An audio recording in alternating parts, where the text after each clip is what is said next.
Welcome to Thursday. Oh man. We're overlooking Palm Desert and Palm Springs. Took the East 60 out here with my sister. And my dad's with us too. Gonna head into Palm Springs for the day. It's gorgeous. 62 over here though, it feels like 70, but 75 in Palm Springs. And snow in the mountains behind Palm Springs.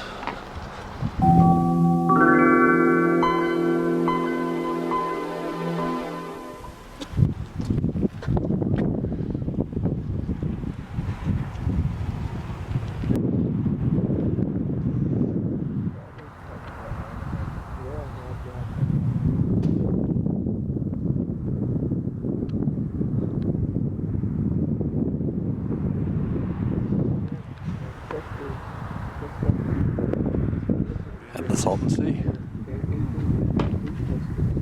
a whole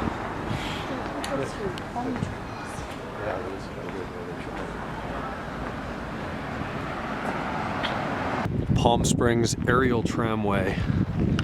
We park next to that. A mint E30 M3. It's cold up here. 78 degrees in Palm Springs, 67 up here, and we haven't even gotten on the tram yet. I see snow.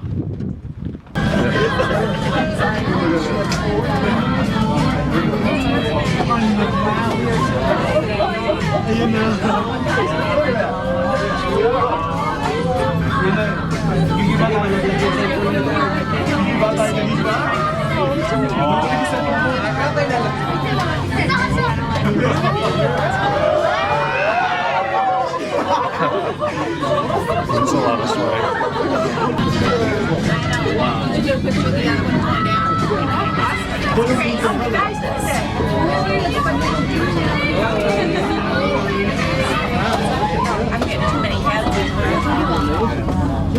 All right, ladies and gentlemen, I sincerely hope you're having a good time so far. I know I am. I want to give you a quick heads up. Tower number 3 does give us a bigger swing than the other towers. It's not so bad. I just don't want anyone to be surprised by the amount of swing we see here at Tower number 3. Enjoy. Great.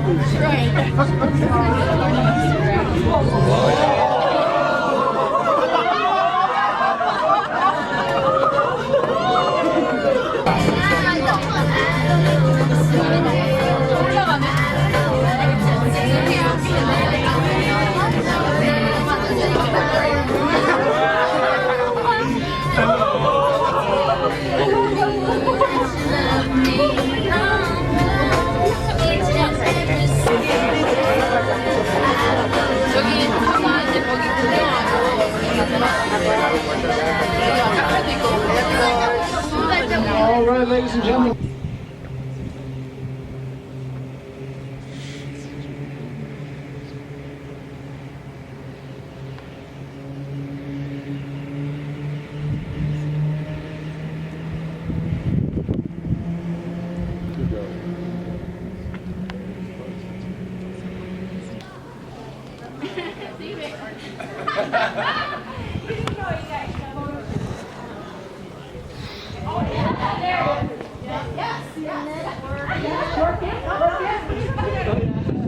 Is that the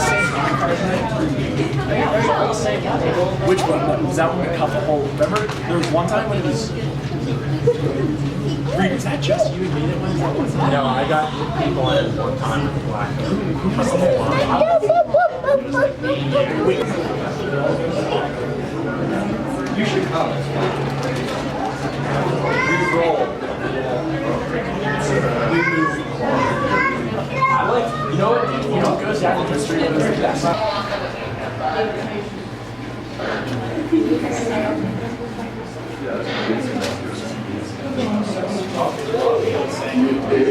He's not? He's not. I thought he was. Here's a can in my life, you see. I don't dislike Barry. I don't like it. Yeah. Hey, back from Palm Desert, Palm Springs. That was fun. Today was great. So got up. Lindsay didn't know if she was going to be able to go out there. She's still not feeling well. But decided, yes, we'll take it light, take it easy. And that's what we did today. I jumped into E60 and headed out to the desert. We took the fun roads. So 15 north to Temecula, then 79 east, 371 north, and 74 into Palm Springs, into Palm Desert, and then through Rancho Mirage and Cathedral City and all that till you get to Palm Springs. So we did that, stopped and had lunch at Las Casuelas Terraza on Palm Canyon in Palm Springs. All these palms. Then we drove up to the tramway, and you remember Megan and I and my dad did that back when we were here in, what was it, July? I think that was my first time, so we went back today. Totally different weather. In July, it was 100 degrees in Palm Springs and 70 at the top at 8,500 feet on top of Mount San Jacinto. So today it was about 75, 78 degrees in Palm Springs and 41 degrees up at the top of Mount San Jacinto.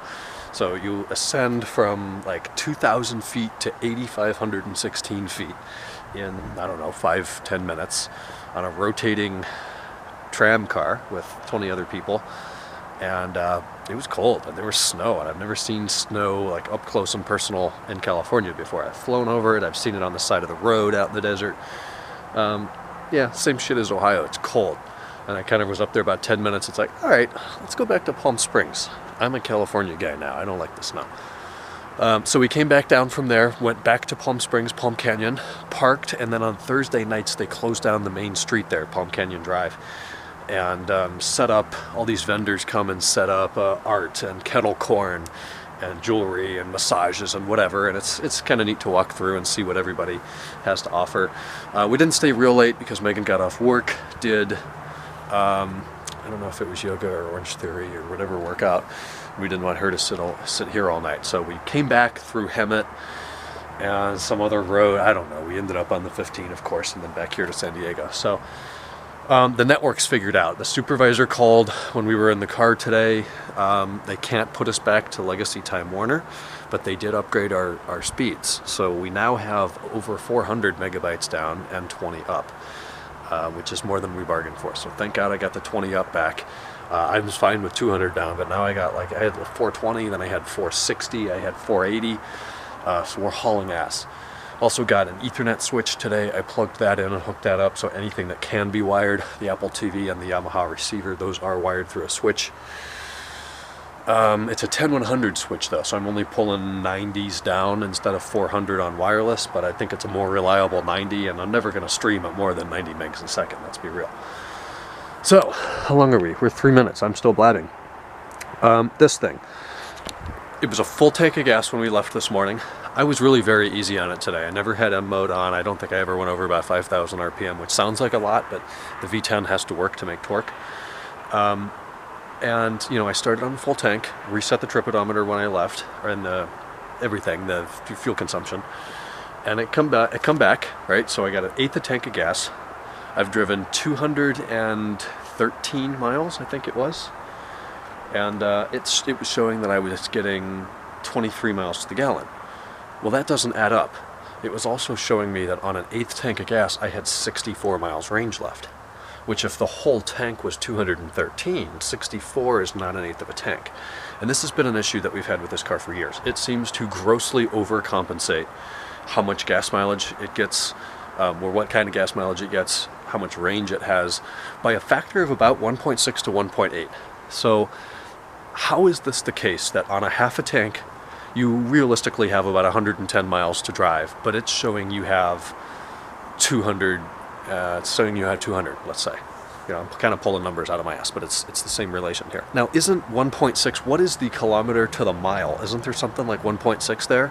Is there something in the computer that thinks it's in kilometers? But the two properties that it's measuring to compute fuel economy is what? Distance traveled, which is going to come from your wheel speed sensors, aka your speedometer, aka your odometer. And then parameter number 2 is going to be your fuel used. Now, I'm not sure if it does this. Is there a meter in the pump, a meter near the filter, a meter by the by the pressure regulator, or does it just watch the gauge and see that, well, you've used 7/8 of a tank, and the tank is 18.1 gallons, multiplied by 7/8 is this much gas, and then it just divides it. I'm not quite sure how that second parameter works, but the odometer's fine, the speedo's fine. I don't think there's any problem with knowing how far it's gone. I think the problem with this car is it doesn't really know how much fuel it's drinking. Also, whenever we fill it up with gas, it does not want to idle afterwards. It sits and revs itself between 400 and 1,000 RPM. Occasionally it stalls. And then sometimes just randomly, even when you didn't just fill it up with gas, you'll be sitting somewhere and it's revving itself. It does not like to idle. It bogs down. So is there an issue with the fuel pump, the fuel filter? They're built together as one. It's not an E39. You can't just go and replace the filter for 40 bucks or the M5 140 bucks, but that's what I'm thinking. There's something, it doesn't know how much fuel it's drinking. It's grossly over-calculating these things, and it's a problem.